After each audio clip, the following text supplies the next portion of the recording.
Uh, Mr. Speaker, as I finished last evening, the member for Yamacore showed me, and this happens in this modern age, a statement that had been issued by Sharon Rosemary Adderley, who is represented to be the mother of one of the persons incarcerated in Haiti, about which I spoke yesterday during my intervention in the House. I raised this for your consideration because I'd made the point that newspapers have the responsibility to accurately report what transpired in the House.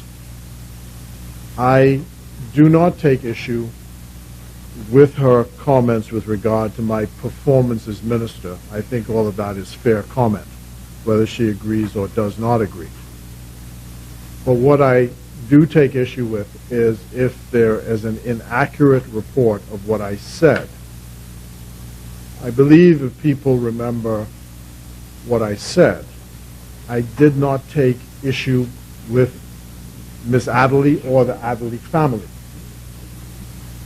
I did not take issue with the Adderley family. I believe I had nothing to say about them except that the complaints had originated from that family. What my issue was, the issue was only with Adrian Gibson, and secondly, Mr. Speaker, I did not take issue with Adrian Gibson's assessment of my performance. I again said that that is a matter of fair comment. What I took issue with is one single paragraph, and that single paragraph was the allegation that the Ministry of Foreign Affairs was complicit in passing bribe money to officials in Haiti. There is no evidence that any such thing took place.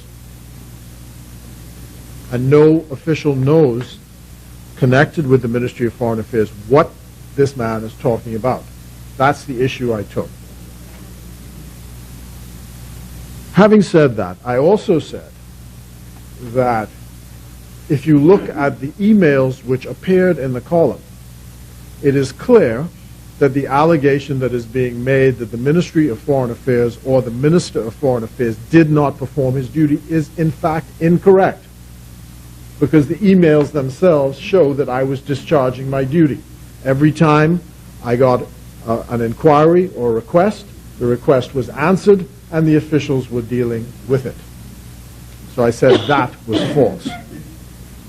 Now comes the third thing I did was I read the entire contents of a letter which came from the co-defendant, who was also a pilot in the plane, Mr. Gray.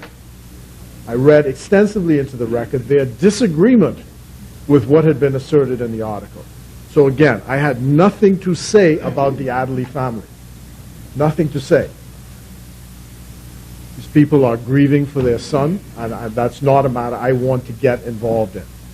But as soon as I'd taken my seat, and shortly thereafter, this statement was released to the newspapers and was published this morning.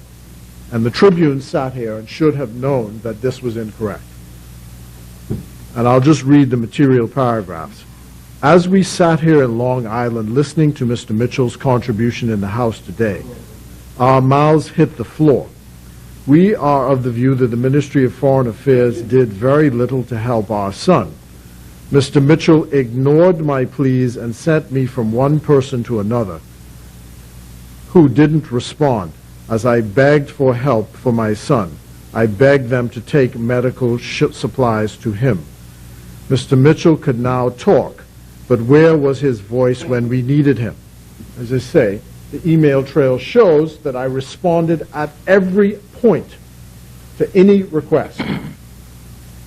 Mr. Mitchell, we have, via Mr. Gibson, released copies of checks we sent through the Ministry of Foreign Affairs and WhatsApp messages between ourselves and the official in Haiti who was handling the bribes requested. He was the facilitator in this entire episode. The bribes all passed through the Ministry of Foreign Affairs with the knowledge of officials in Haiti. We have published the receipts. We can give him all the WhatsApp messages if he wants them. Mr. Mitchell now claims that he was sent an email by our family stating that they do not support Mr. Gibson. Nothing could be further from the truth. What is more, Mr. Gibson is a family member. His grandmother and my father are siblings. I taught him from grades 7 to 12. I would say this, Mr. Speaker. For the record, the Ministry of Foreign Affairs, the officer who dealt with this matter, including the ambassador and the Royal Bahamas Defense Force officer, have all provided reports with regard to this matter. They know nothing of passing any bribes to Haitian officials. All the receipts which I have here, and I brought here, and I intend to lay them over, show that there were funds transmitted to pay lawyers in Haiti.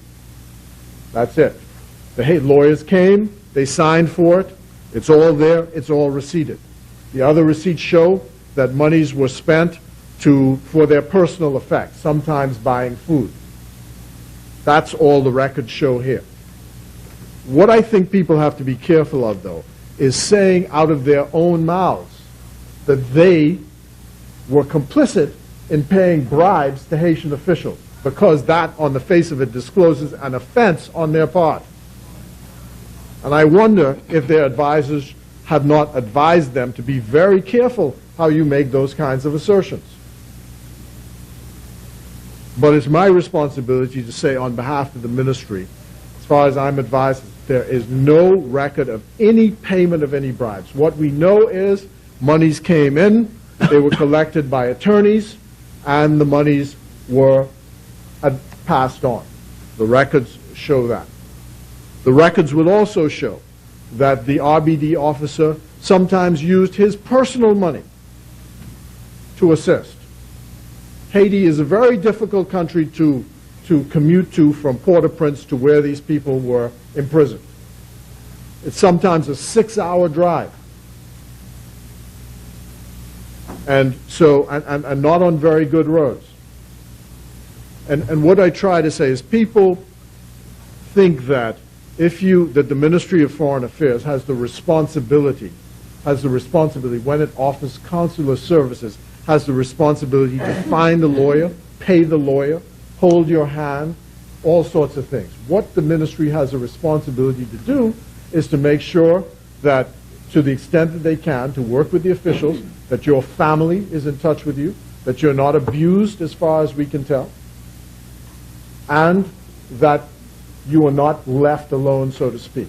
The record will show what efforts were taken on the part of the mission in Haiti to deal with this matter.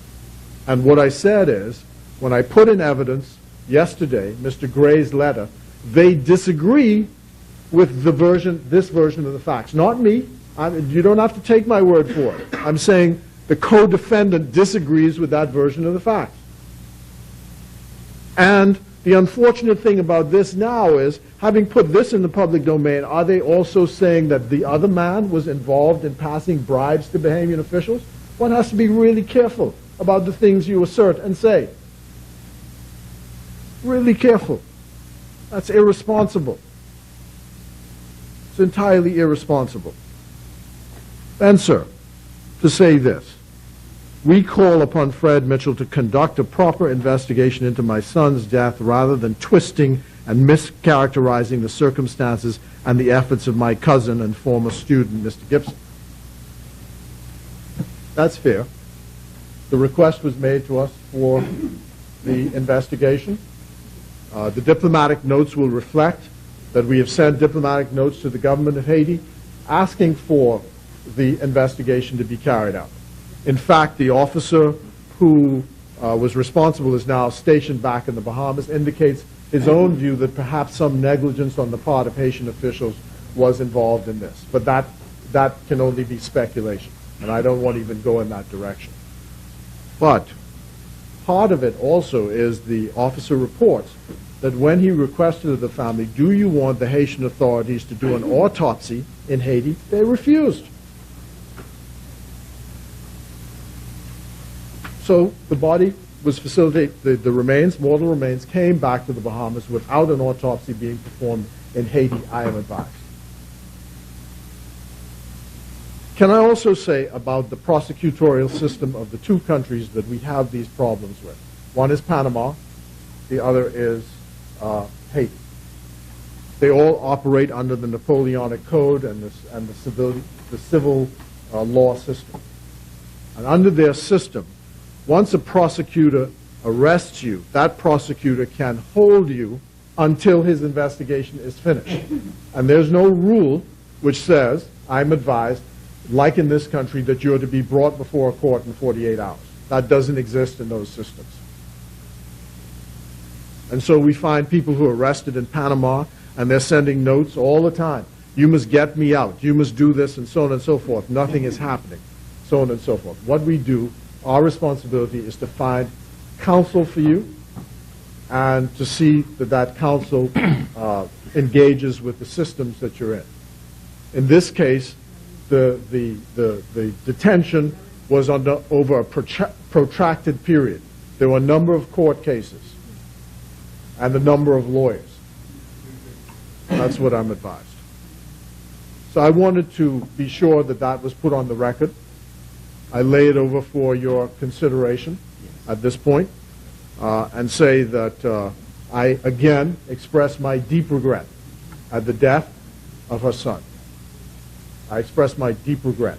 I know it must be very painful, and I know it is a sad event.